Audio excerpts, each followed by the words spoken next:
Đâu tụi này nhớ đâu chỗ ăn sao nhớ đâu gì ta đang ăn chỗ đó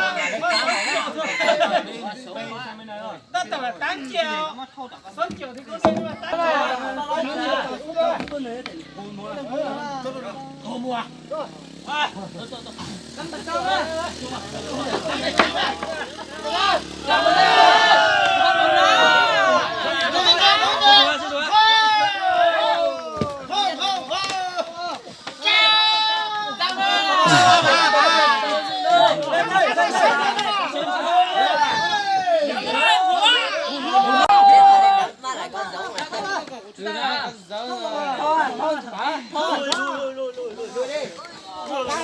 sao ăn lú rồi, nó ăn gì thế à?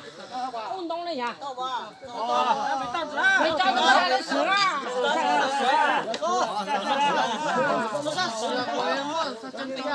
Sao rồi? Sao đây đi, xe rồi.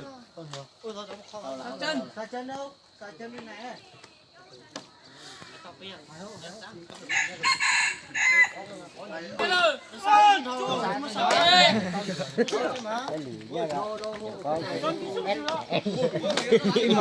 nói cái là nó là ít chữ hả? Nói cái là nó nói cái là nó quỷ tụng nó cái quýt đúng cái quá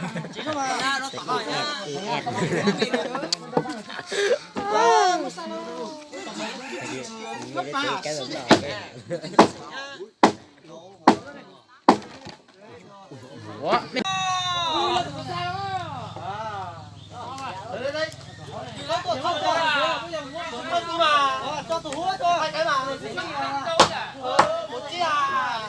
Còn cái này ra đây. Không tủ à. Nó này hết tôi. Đâu rồi trời. Trong ta to to hơn. Lấy vô. Lấy cái tủ thang. Lấy cái tủ thang. Đâu chưa nào. Ông dùng giấy nói ra. Chơi nhá. Giữ nhá, mà đó. Đấy đấy. Nó sợ.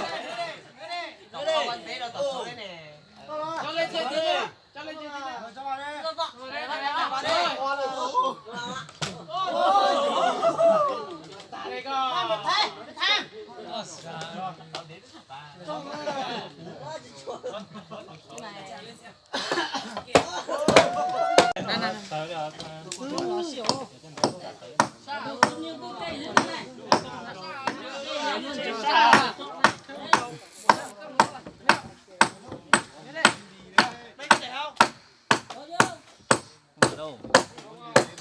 Đi cái à? Rồi ha. Rồi. Cho một số chi. gì